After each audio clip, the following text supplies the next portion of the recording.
Michael Schumacher, Kimi Raikkonen, Fernando Alonso, Sebastian Vettel, and now Lewis Hamilton. Having been part of the Ferrari furniture for more than 20 years, as a test driver and an ambassador, Marc Gene has worked with some of Formula One's greatest drivers. I think I've made the most of my career. I don't have the talent of Leclerc or Hamilton. I'm a very good driver. I've won Le Mans, and probably on my best year I was in the top 15, 12 probably drivers in the Formula One. But because I've been able to compare myself to these great drivers, I am humble enough to know certain drivers are better. What makes the difference from the multiple world champions, from these great drivers, is the fact that they work as if they have no talent. And I think that's what makes, for example, Michael very special. He was on a holiday, for example, I was testing somewhere. At the end of the day, he would call me. He would never disconnect. So these drivers are always thinking about how to be better. Here on F1 Beyond the Grid with me, Tom Clarkson, Marc shares some great insight from the time he spent with each of those champions, including an amazing story about how Michael used Ferrari's steering wheel to gain lap time. He also talks about how his own Formula One racing career began after winning a prize from Minardi, why he prefers testing to racing, the best F1 car he's ever driven, and what he's made of Hamilton's start to life as a Ferrari driver. I hope you enjoy our conversation. Marc, it is great to have you on the show. How are you? Very well, thank you. Very happy. Now, you've shown incredible longevity in Formula One, 27 years of experience in one man, and I'm looking at him. What's the biggest thing you've learned in that time, do you think? I've learned, especially in my Ferrari era, that it's very important in life to find your sweet spot, as they speak so much about sweet spot sometimes on the tires. I think with human beings it's the same thing, which is doing what you enjoy the most. Therefore, then you're going to be very good at doing that. And what I say that, basically Ferrari brought me into the work I'm doing now, and that's what I really enjoy doing. Communicating, being with clients, testing cars, because now I realize that yes, I liked racing when I was racing, but I like testing as much as racing. And therefore, when I test the Ferrari cars nowadays, which I still do, not the current Formula One cars, but the historic ones, I just enjoy that so much. So I think it's very important in life to find that type of work where you really like, where you really enjoy doing it, where you have all your passion, because you're going to be so good at that, doing it like that. And honestly, I don't even feel I'm going to work on the weekends. I feel really I'm doing my hobby. And so that's very important, I think, on everybody's life, yes. I think a lot of people listening to this might think that every Formula One driver is in his sweet spot. Yes, but for example, there's one question that some people tell me is, do you miss racing? I do not miss racing. I wouldn't miss driving. And therefore, when I look back into my career, yes, I was competitive, but not extremely competitive. Most of my teammates were more competitive than me. And that's why I'm enjoying my job so much now. Because I don't miss the racing. I like this world. And I like the pinnacle of motorsport, which is Formula One. I like even the hypercars and the Le Mans cars.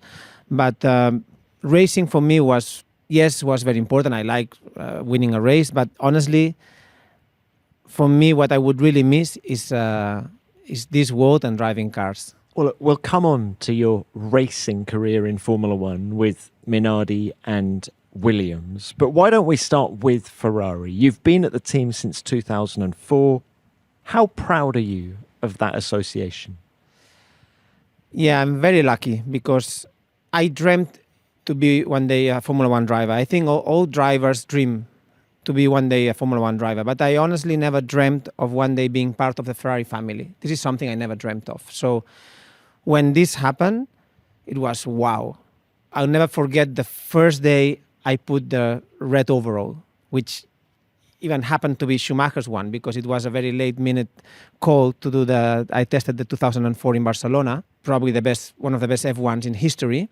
And I just happened to have a similar size to Michael, so they just gave me his overall. They removed his name, and that day when I looked myself on the mirror and I saw myself in the Ferrari motorhome dressed in Ferrari overall, wow, So, and then, yes, I'm proud of being part of Ferrari's family and Ferrari's history, but more than proud, I think I'm very lucky because really it changed my life. Or tell us how the opportunity came about. Basically, I came from 4 years with Williams, which I think they were successful. I even was lucky enough to replace Ralph, and I did a good race at Monza. So I did prove that I had good speed as well. But at that time already, I was very experienced test driver because at that time I was doing a lot of development. Basically, Williams first signed me because BMW was joining in and they needed a test driver to develop the engine. That was the initial reason for Frank Williams and Patrick Head to sign me. Then at that point, I went into the tire development, and there I realized I was very good at tire development. I've always been very good at tires. And what happened is, at that time, there was the tire war, however you want to call it. There were two tire manufacturers, and Ferrari also needed a test driver to work on the tires, on the Bridgestone tires. Because at that time, they had Luca Badoer, but one test driver was not enough. There was endless type of amount of testing, and one test driver on the top teams couldn't cope with all, so they needed a second one. I was very lucky to be a test driver in that era. So they signed me, I think because they knew I had experience with the Michelin tires. They could see my racing was good. Ferrari and most teams, when they sign someone, whoever it is, they find out if he's a good person, and I think they maybe heard good things about me. And I joined Ferrari as, let's say, the second test driver because there was just so much work that Luca Badoer couldn't cope with it. There's so much to ask you about what you've just said. Why don't we start with the difference between the Frank Williams and Patrick Head double act versus the Jean Todt Ross Brawn double act at Ferrari? Any similarities? Lots of differences? I don't think so many differences. When I went to the office, I'll never forget the first meeting I had with both. It was in Malaysia. I had a good race with Minardi. I think I finished P8. I mean, at that time, being on the top 10, if you finish the race, I wouldn't say quite likely, but there was a lot of DNFs, which there are not now. But for sure, when Williams showed interest and I also offered myself, I'm sure at that time they started looking at my races. So you'd better do a good race in that era. And I did some good races, and in particular in Malaysia. And on that weekend, I had a meeting with them for the first time. So when I went onto their motorhome and Frank Williams and Patrick Head were sitting there, I was nervous. I was impressed. Their presence really, they had a lot of status. So they wanted to know me. So we spoke a little bit. And then after that meeting, and after my last races with Minardi, which I say they were quite good, then they offered me the test drive. Was Patrick intimidating? So yeah, Patrick and Frank was very warm, very welcoming. Frank loved racing drivers. Yes, but both were intimidating because of their curriculum, and also Jean Todt. The first time I also had a meeting with Jean Todt in his office, I was intimidated. So there were more similarities between Patrick Head and Frank Williams and Jean Todt. Having said that, Patrick Head was tough. I mean, I remember, for example, one race that I replaced Ralph in Manicure, and I didn't do so well. The car was not so competitive. I think Juan Pablo Montoya finished, P7, and I finished, I don't remember. Because when I see sometimes, it's Antonelli, some drivers remember all the results. I don't remember almost any of my results except some of very few races. And Patrick came I was having a massage after the race in Manicure, and he came into the room and he was tough, like, if you don't improve, you're going to be out next race. Really? It was as strong as this. So he was a bit like this. But there's that famous Patrick Head quote. I think it was to one of the mechanics. Whatever it is you do it better. Yeah, he was very, very demanding. He was probably demanding on himself, and he was demanding with everybody else. And I have a great relationship. I see him sometimes because he's come to the Grand Prix, and we've been keeping in touch. And I can only be thankful to them because they gave me the opportunity at Williams. But yeah, he was very tough. What about tyre testing then? You say that you had a bent for it. Why were you so good at testing tyres? I am a good test driver. I like communicating. Probably also now being a TV commentator, but I think I'm quite well structured in prioritizing things.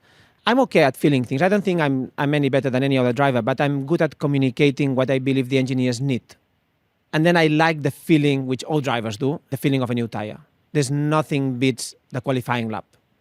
And at that time of tire development, I used to test on a day 20 new sets of new tires. It was amazing. I mean, new tires on a day, So it was all qualifying. So eventually you are good at it. And I have to admit that even then, when I went to Le Mans, when I was still racing, I always had an edge, because the new tire, you have to trust it. If you think how it works, you put new tires, you do an outlap slow, and then from turn one, you have to push, and you have to feel the tire on the outlap, which is very difficult because you're not pushing, and you have to trust that grip from lap one, and then you keep adapting the grip depending on what feel on turn one. Then you go up to turn two, turn three, and I did in my life. I've done so many new tire sets that I was good at it. And at the end of the day, all drivers like the feeling of grip, and on a tire testing, you had so much. This show is sponsored by Liquid IV. Whether you've got a long day ahead trackside or you're just racing through your schedule, make sure you pack smart. Sunglasses, check. Snacks, of course. But hydration, that's where Liquid IV comes in. Visit liquidiv.com and stay fueled with sugar-free hydration featuring the new Raspberry Lemonade Hydration Multiplier. Get 20% off your first order with the code GRID at checkout. This isn't just water, it's hydration on overdrive. One stick, 16 ounces of water, and you're powered by Live Hydroscience, clinically tested with 3 times the electrolytes of the leading sports drink, plus 8 essential vitamins and nutrients. It's non-GMO, vegan, gluten-free, all the good stuff, none of the junk, and packed with bold, true-to-fruit flavour.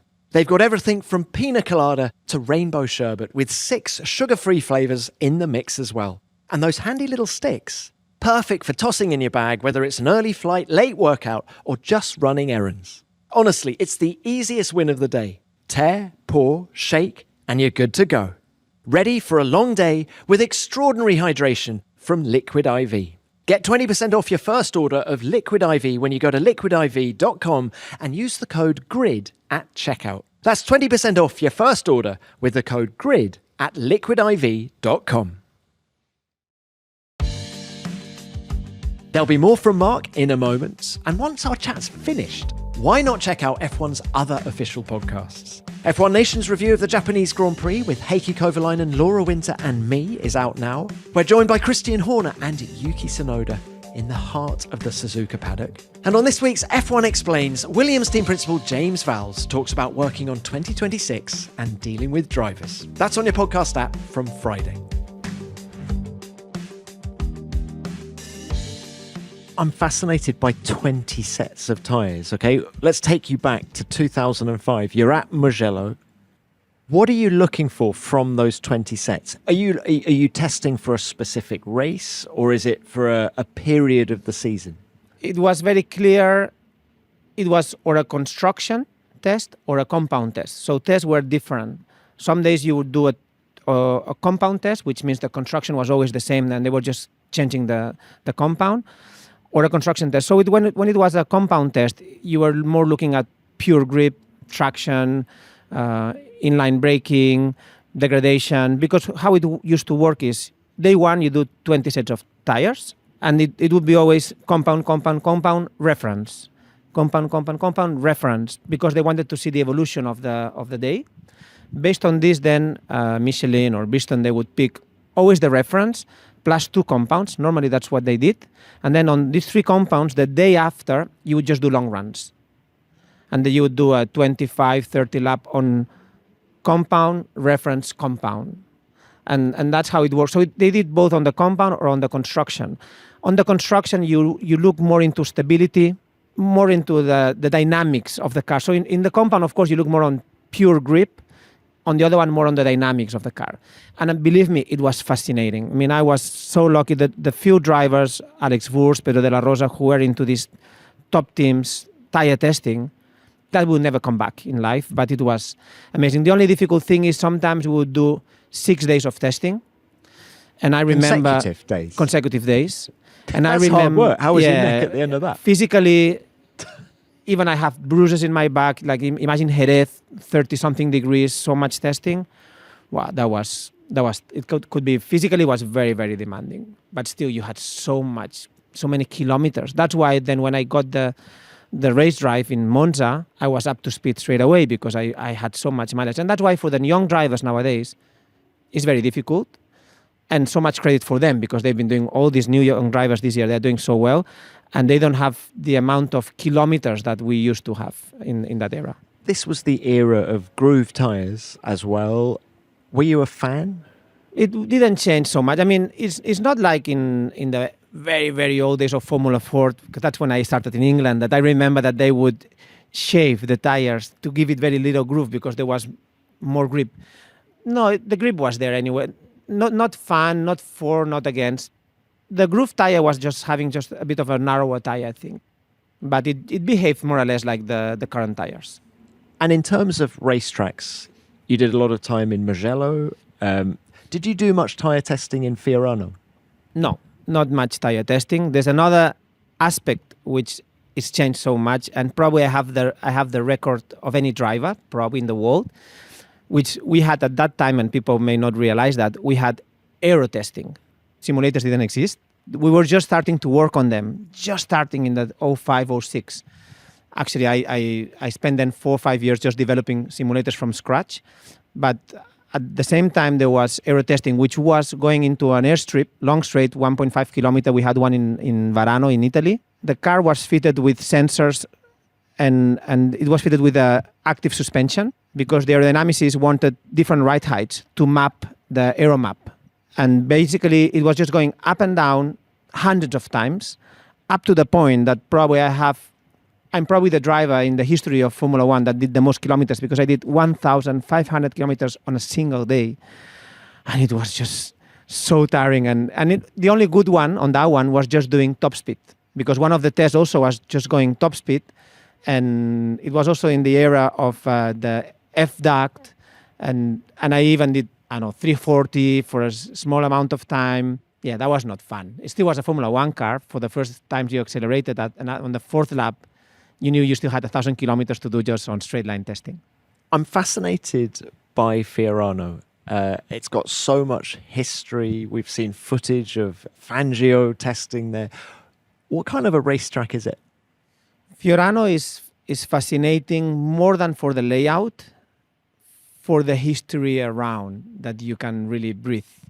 It's fascinating, and I'm sure Luis will never forget the first time you drive the car in Fiorano. And that's why also when we sell, because Ferrari, we have this department called F1 Clienti where we sell Ferrari Formula One cars to the best clients in the world. And we try to give them the first test in Fiorano because I think it's an experience you never forget because of the house of Enzo Ferrari and the box also is all very, very special. But the track is not really a Formula One track. Turn one, you arrive quite fast and there's not so much run-off area. It's a 90-degree corner. Then we have a corner that is called the steering pad, which is like a left and right fairly fast. Then you go into the bridge. They are mainly 90-degree corners. You have even a hairpin. As I say, it's great because we have all the facilities and everything is so convenient for us. And that's why we do most of the shakedowns. But to properly develop a car, a Formula One car, for a road car, yes, but for a Formula One car, you don't really have high-speed corners as such. So it's great, but it's very small. So, Marc, you've been at Ferrari since 2004. Which is the best F1 car you've driven in that time? The 2004. I also came from the Williams, which was a very good Williams because the fight went all the way to the end of the championship. So, Montoya won the last race of 04, didn't he? And the BMW engine was extremely powerful and the car was very competitive. But then when I did my debut, and my race engineer was Andrea Stella, so it was great. You really realize that a lot of top technicians on their beginning, they were with Ferrari. And when I drove the Ferrari, I realized that they were really good. Engine was good, but so was the BMW engine. Aerodynamics were good. Probably the 2004 had very low drag, so very high downforce and very low drag. It was very efficient. But where it really excelled, Ferrari at that time, was on the electronics. And probably Schumacher had a big say into that. What you could do from the steering wheel, I don't think there's ever been a car that you could do, how you could adapt and change the diff whilst driving, the engine braking, the traction control, the launch start. The electronics of Ferrari, which were developed in-house, Ferrari has always been historically very good on the electronics, but the 04 was a state of the art on that respect. If you look at YouTube footage from that year, Schumacher always took his hand off the wheel before entering a braking zone. What was he changing? Basically, what happened is you could change the traction control setting, the differential setting, many settings. If you were in turn 1, you could change them for turn 9. So what happened is, let's imagine you go through turn 1 and you suddenly realize you want more diff because on entry, because the rear is a bit loose. Basically, Ferrari developed a system whereby they could go into it was called multifunction, and you would select turn 1, you would make the change, but the change would only apply the next time you would go into turn 1. And that technology, like that kind of GPS technology in that era, it was phenomenal. But to do that, you had to be able to drive and think and do things without affecting. And for example, engineers told me that Michael had this capacity of changing things and had no negative impact into his driving, no making mistakes. And other drivers were not as good as him on that, So that function was super powerful as long as you could drive and still have 5% of your brain left to do these things without affecting negatively your driving. And were the electronics on the Ferrari more advanced than what you'd experienced at Williams? Yeah, the electronics were more advanced, yes. I think the engine was not so different. The dynamics, Ferrari was a bit more refined, this efficiency. But the electronics, Ferrari had something that no one, I think, had thought of, that you could do this multifunction thing. Now, Mark, you mentioned Schumacher, his ability to multitask while on the limit, but one of the many unique things, if that actually makes any sense, about you is that you have worked with so many of the world champions from the modern era. There is obviously Michael, but Kimi Raikkonen, Fernando Alonso, Sebastian Vettel, and now, of course, Lewis Hamilton as well. A, what a privilege, but B, is there a common trait that all of those guys have? There is. I also been teammate with Jacques Villeneuve at Peugeot. Of course, for in Le Mans. Mans. So yeah, I think it's with 6 world champions. I've worked with 6 world champions, which is a huge privilege, and this is something that I look up because I want to learn. Just by observing, not only talking, observing, you can already see. I always say that there is a difference from world champions, once world champions, and multiple world champions. All Formula 1 drivers are very good.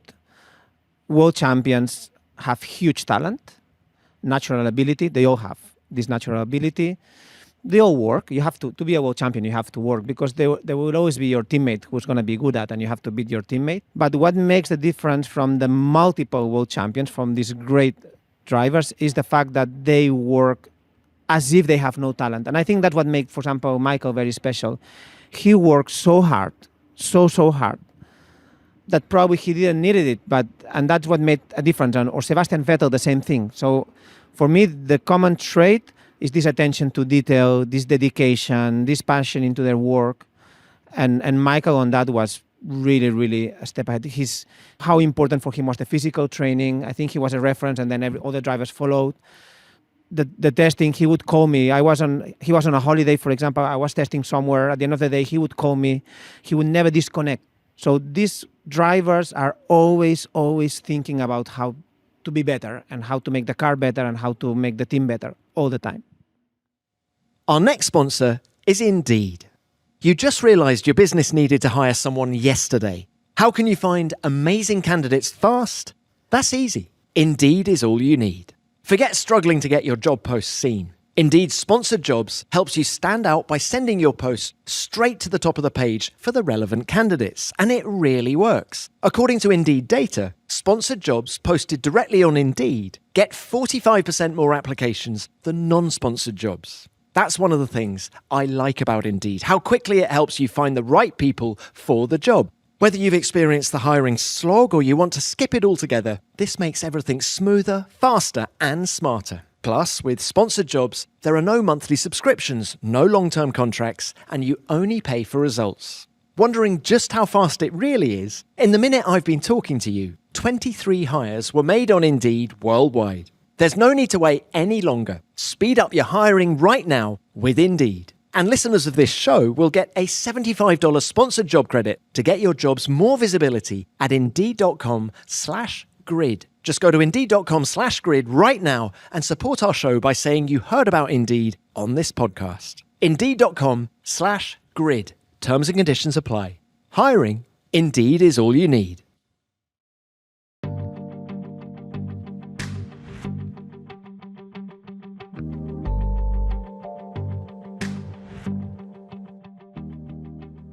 Why was Schumacher and Ferrari such a perfect match? I mean, had he been driving for McLaren at that time, do you think he would have had the same level of success? Or do you think there was something particularly suited with Ferrari? I don't really know why this combination was so successful and so dominant. For sure, he had a great team around him, and he also was very good at being able to bring the right people into Ferrari. It took some time because you don't make a winning team out of the blue. People think that it takes 1 or 2 years, and he joined Ferrari in '96, and it really took him until 2000 to be world champion. So we're talking about '96, '97, '98, '99. He was, of course, very close, and then 2000 he won it. So after 5 years, it takes time to make a winning team. But I just think it was this combination of the team around him. It just worked so well. Everybody, Ross Brawn, Jan Todt, Aldo Costa, Rory Byrne, all these people, everybody, great leaders into their own area. And it all worked so well. The communication was great, good atmosphere. Yeah, it was such a dominant team. Yes. It felt like the dream team at the time, didn't it?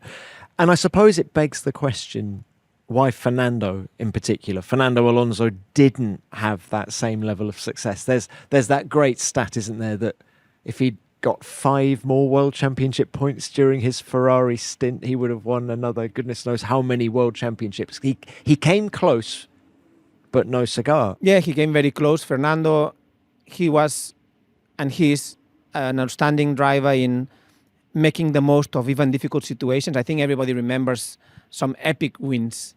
I remember one in particular in Valencia. Valencia 2012. Wow, I think from 11th on the grid. From 11th. Yeah. So he was very good at, and his understanding of what was going around the race, very intelligent on that respect. But he came close, but it didn't happen. It's the way it is. Formula One, he was fighting very closely at the time with Red Bull in particular, not only, and Seb had the dominant car in that era. So we came close, but not quite. What was Fernando's outstanding ability in a car? For me, his ability was reading the race.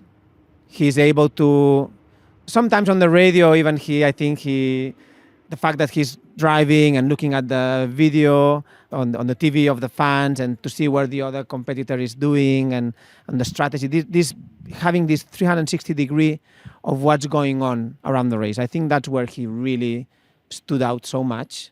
Nowadays, I think drivers are more driven by the team. At that time, the driver had a big say into the strategy, had a big say into tire management. And because the driver had a bigger input, he was very outstanding on that. It's that spare capacity that you talked about with Schumacher as well, isn't it? More than spare capacity, it's like this racing intelligence. What, knowing when to push, when to hold back? Yeah, knowing what your competitors are doing at the same time. Yeah, being very smart on race. Whereas Michael for sure had spare capacity, but Michael was very good at developing the car. I think Fernando stood out more on that area, about driving and knowing what everybody's doing and what he should do to make life difficult for his competitors. He was very good at this kind of, not mind games, but yeah, very, very good at everything that's going on around him, yes. And when you think of Kimi Raikkonen, we're sat here in Shanghai and I'm reminded of that 2007 World Championship where it all changed on a sixpence here, didn't it? When Hamilton didn't make it into the pit lane. Into the pits, yes. Yeah, I mean, how did Kimi deal with the pressure of the end of that season? Iceman, we all know him from Iceman, and Kimi had huge natural ability. Very few drivers are more gifted, talented than him. I think he kept well with pressure because he was very good at not being overexcited by the highs, but not really down from the lows. And that's something that we really appreciated, because whenever he had a bad race, even maybe because of the team, he would never blame it on anyone. And Kimi was great on that. He always kept this window we talk about in window operation temperature, no? Then his highs and lows were never very high and very low, and he was very good at that. And I think that's why also this personality, which is probably very Finnish, it helped him a lot to cope with the pressure on a very demanding situation on a championship. To me also, maybe Häkkinen was a bit like that. I don't know Häkkinen so much. I looked up to him a lot. But yes, I would never have imagined that he could have won that World Championship if you look at the points deficit he had. And I think he just did his own. Probably thinking, look, if I win it, great. If not, it won't change my life. He had, I think, this way of thinking. And yes, he won it. So it was amazing. And of course, it's very early days with Lewis. He won the sprint in China, which was amazing. But do you see all of the things that you've talked about in Alonso, in Schumacher, in Raikkonen? Do you see all that in Lewis as well? Yeah, because, I mean, there's another driver, of course, that I had very close relationship, which would be Vettel. And he also came very close to winning. And he is more of a Lewis era, because Vettel fought a lot with Lewis. And Lewis, it's early days because I'm just getting to know him, but no one can doubt of his talent. He's very experienced, and you can really see he knows what he needs. And that's why from Melbourne to China, he made a huge improvement, because coming from another team, it really is not easy. And I think most of the drivers who change teams, with the current Formula One that you cannot test, it's so hard to change teams and to get used to the dynamics, to get used to the steering wheel. That takes time. But already in the briefings, when he talks, you can really tell that he's really giving some very important information. And then he's very exceptional in tire management. So you can see, I look at the telemetry and you see some things that he's very exceptional. I know people say, he won so much because he had the best team. Now that I've seen him, there's a reason why he won so much. And how difficult is it to move into Ferrari? It is unlike any other racing team in the world, isn't it? I don't think it's so difficult. Ferrari has a lot of culture into treating the drivers. The only thing maybe is the pressure. There's a lot of pressure at Ferrari. There's no other team in the world that you have to cope with so much pressure. But as a driver, he's going to experience things that he never experienced before. Probably his debut in Fiorano. To see so many people that they had to close the roads. This, at the end of the day, is nice. He has a very good team around him. But no, not difficult. I don't think it's difficult for him. We are making sure that he adapts to the Ferrari world very fast. We are very proud at Ferrari that he chose not to retire from Formula One without living his dream of being part of the Ferrari family. And I think that's part of the Ferrari's DNA. Everybody dreams one day of driving a Ferrari or sitting in a Ferrari, even a Ferrari road car.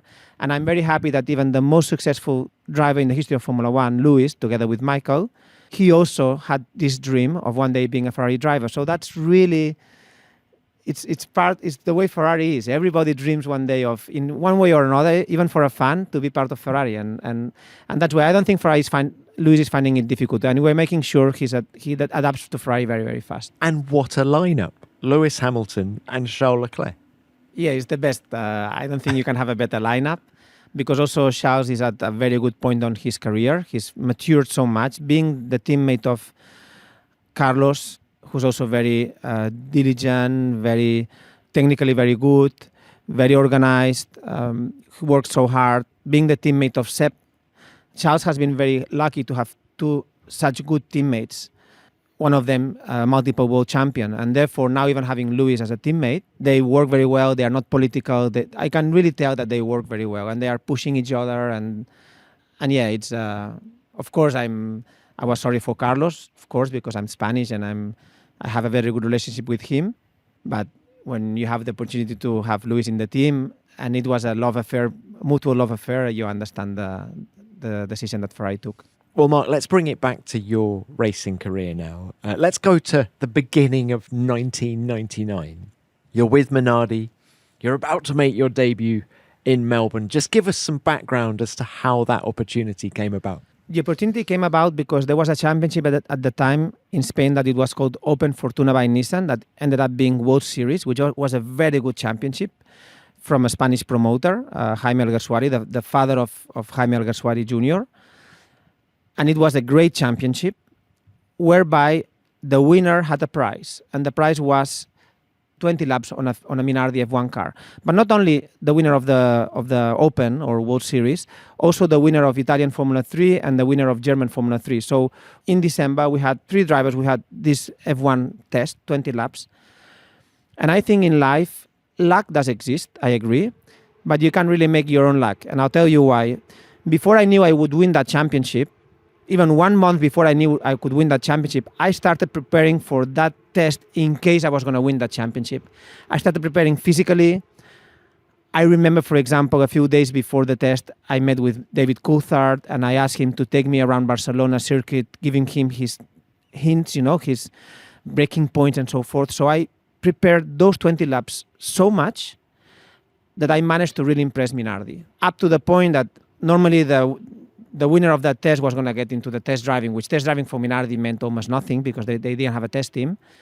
But I did so well on those 20 laps that they asked me to stay the day after to continue testing.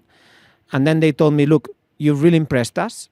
If you find a Spanish company that support us, we are even considering you giving the race drive. I was lucky enough that at that time Spain they had some companies like Telefonica, and I found Telefonica, and then I went into Formula One. But that's why I think in life sometimes, yes, luck exists, but you have to make your own luck.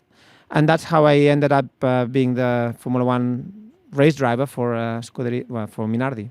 What a great story. And I guess it happened very quickly after the test, the deal. Yes, because December, Cesare Fiorio was the sporting director. Former Ferrari team manager. Yes, yeah. And in December after the test, they said, wow, you really impressed us. We think you are ready to be a Formula One driver. And then I worked flat out with Jaime Alguersuari, visiting all the Spanish companies and politicians and everything. It was such a stressful time that I was waiting for that phone call, up to the point that I heard my phone ring without ringing. I was obsessed.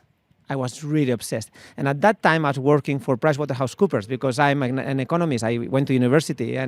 You went to university in the UK at Buckingham University. Whilst doing Formula 3. I remember that story. And I even applied for jobs to work, a normal job. And I applied for PricewaterhouseCoopers in the auditing department. And I was working at PricewaterhouseCoopers. So I would go to audit a company. I remember once I was auditing Kellogg's in Spain.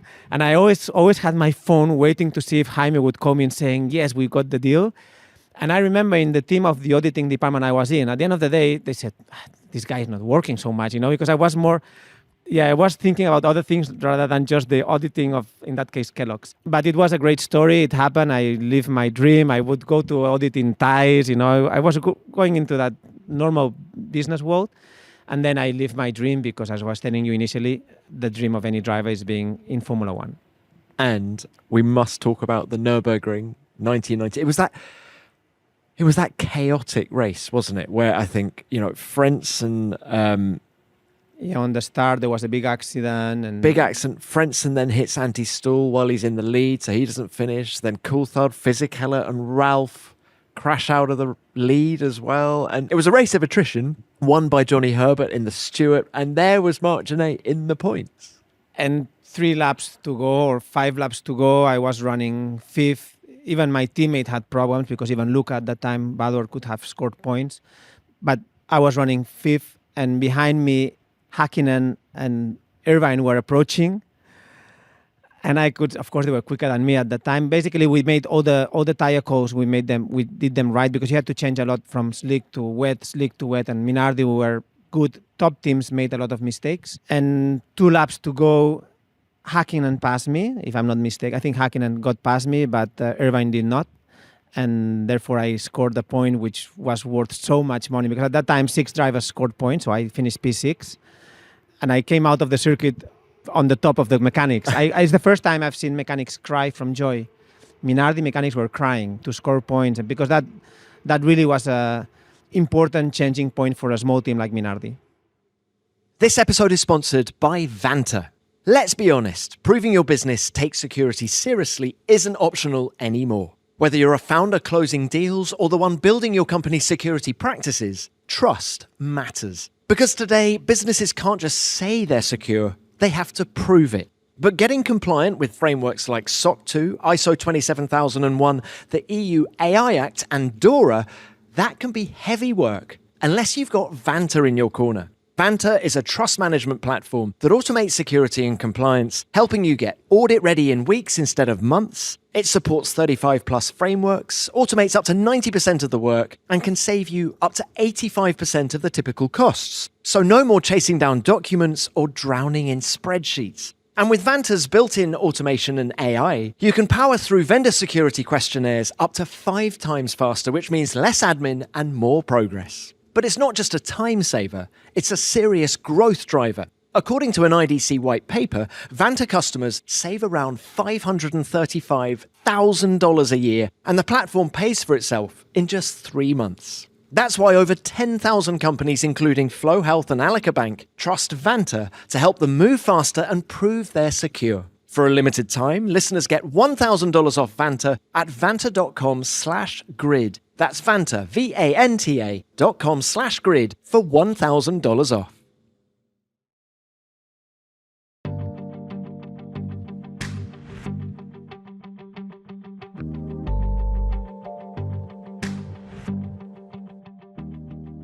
Given the experiences you've had since Minardi at Williams and then, of course, Ferrari, with the benefit of hindsight, just how difficult was life for Minardi 25 years ago? It was difficult for them to survive, but they were very good. A bit like Ferrari, I think we are good at a world champion like Lewis that he really feels at home. I think we are very good at that. Minardi were very good at taking care and getting the best out of young drivers. Very, very good at that. And that's why I think truly Fisichella, Alonso, they all did very well at Minardi, because Giancarlo Minardi, I think he knew what you needed to perform. At the same time, they were really struggling financially. And I remember even times whereby you knew that if certain payment didn't arrive, Cosworth would not switch on the engine, so you could feel that. But Minardi was trying to make sure the team were kept away from it, but you could feel it. You could see it sometimes. You could see certain meetings that it was really last minute, but he always managed to somehow overcome those difficulties. And you were teammates with Luca Badoer in '99, as you mentioned, and then it was Gaston Massacani in 2000. Do you feel in any way frustrated that you never got a proper crack at racing in Formula One? No, I did not. And I'll tell you why, which is I think I've made the most of my career. I don't have the talent of Leclerc or Hamilton. I'm a very good driver. I've won Le Mans, and probably on my best year, I was in the top 15, 12 probably drivers in the Formula One. But because I've been able to compare myself to these great drivers, for example, there's one day I'll never forget, it was Paul Ricard, and I was sharing the car with Schumacher. So I was doing the morning, and he was doing the afternoon. And it was the first time for him to be at Paul Ricard. Paul Ricard is not an easy track to learn because of this painting. It can be very confusing. And I've always been good at Paul Ricard. And I had a good test. And we were sharing the car. So basically, I was doing until lunchtime, and then we were just changing the seat, pedals, and Michael was driving on the afternoon. And that day I said, okay, let's see. I did a good lap. I said, okay, let's see what Michael is able to, if he can match my lap time or whatever. And after 15, 20 laps, or at the end of the day, I remember he was 2 tenths quicker than me, 3 tenths quicker than me. So I am humble enough to know that, yes, I was a very good driver, but certain drivers are better because they have more talent, not dedication, because I had full dedication into my job. Therefore, when I look back into my career, I think I made the most of it. But where was Schumacher finding those 2 tenths? Most of the time, the great drivers find the time into the trail braking area. On power, all drivers are good at controlling a opposite lock. All drivers are good on a high speed. It's just like being brave kind of thing. But the difficult technique of these drivers is the braking phase. How much brake pressure do you apply? How you carry speed into a corner. And that's what these drivers are also many times able to cope with a bit of even oversteer on entry phase to rotate the car then on the apex. And Michael, Alonso, Seb, Charles. Okay, I haven't compared myself directly with Charles and Lewis, but I know that on my best year, they would always have been 2 tenths, maybe 1, sometimes 3 quicker than me. Where I compensated that a lot was on the long runs. On the long runs, I've always been very good, and that's probably where I've been very good at Le Mans as well.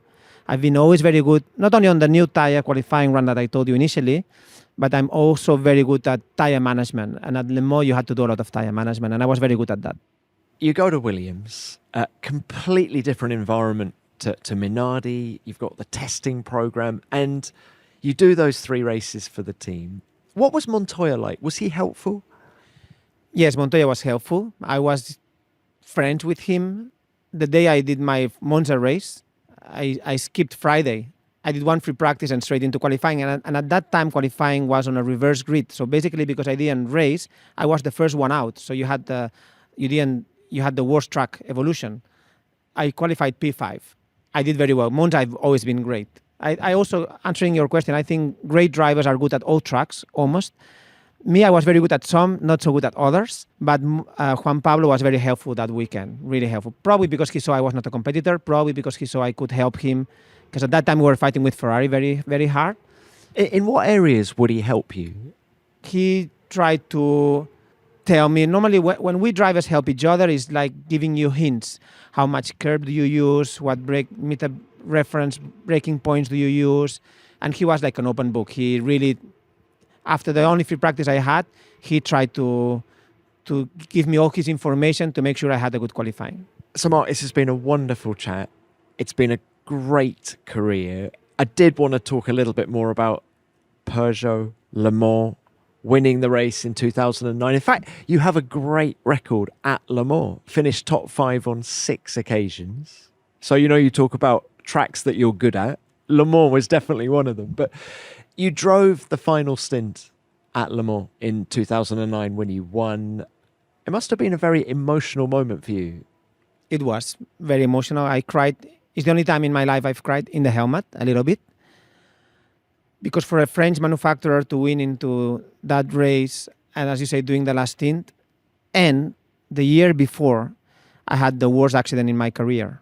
The only time in my life I really thought I was going to die. So it's incredible life. Sometimes you can go from the most difficult moment to the highest joy in just 1 year's period of time. But Le Mans is unique because you spend the whole year working for one race. And you do this 32-hour test at Paul Ricard, at Motorland Aragon, where you try to simulate, and you do 32 hours because Paul Ricard 32 hours, we think it's as tough as Le Mans 24 hours. And those tests are quite tough. When you are driving at night on a private test, there's no one around. They wake you up. Believe me, it's like, oh my God.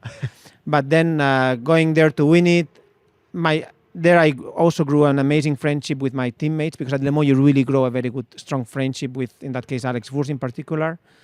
It was incredible. It's one of the best moments of my career, together with signing for Ferrari and the top 6 finish with Minardi. Those are the 3. And now, as time goes by, probably Le Mans has taken the top spot of the best moment of my racing career. I always wonder at Le Mans, how much are you pushing in that race?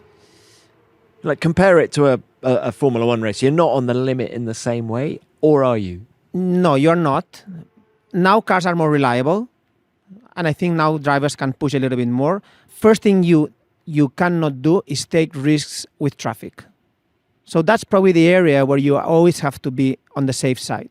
Because if you have a small contact and you have a puncture, or you break a front splitter, probably you're not going to win the race. Normally the car at Le Mans, normally not the fastest car wins, but the car that spends less time on the pits. So through the traffic, you should always be on the safe side. And when they choose drivers, I think they should choose drivers who are good on traffic management when overtaking in particular. Then when you're driving on your own, I think you can push quite a lot. The only area where you have to also be a bit conservative is on the curbs. Because if you really abuse the curbs, you may also damage the splitter, you may damage the tires, and maybe you gain 2 tenths for your own, because you want to show that you are fastest, but then you have to change the splitter, you lose 30 seconds and you don't win the race. So those are the only 2 areas where you must take care of the car. And do you think the reason you and Alex Wurz, for example, got on so well is that you trusted each other completely? And in Le Mans, you have to share anything you know about your driving, because if he is faster, the car wins. If you are very selfish, you're never going to be good at Le Mans. And Formula One drivers are selfish. So for Le Mans, this personality trait is very important. But I've never been a selfish driver. I've always liked to share things. So did Alex and David Brabham as well. And that's why we were such a good pairing. Yes, I think we worked well. How did it work in terms of you and Alex sharing the seat? I mean, Vertzi's a giant. How did it work with the seat? Because the tallest driver uses the mold, so the main seat, and then the other drivers would put an insert in and out. That's how it works. Marc, it's been a wonderful chat. Thank you very, very much for your time. So much insight, as I said at the beginning, in one man. One final thing before we go, and this is something I'm asking all of my guests on the pod this year. What is your favourite moment or memory from Formula One over the last 75 years? There's one picture that stands out in Spain. I think it's in 1991. It's a moment whereby Ayrton Senna and Nigel Mansell were into turn one and they were getting close and close. And there was like 1 centimeter, there were sparks. And that was the first Spanish Grand Prix ever. And there's been a Spanish Grand Prix ever since in Barcelona, and I hope it carries on. But more than that Grand Prix, that picture is the thing that really stands out. I've always been a great fan of Senna and Mansell, both. And getting almost kissing each other, that's the picture, that's the moment. It is a great picture. Look, Marc, thank you very much. Great to chat. Thanks to you, Tom.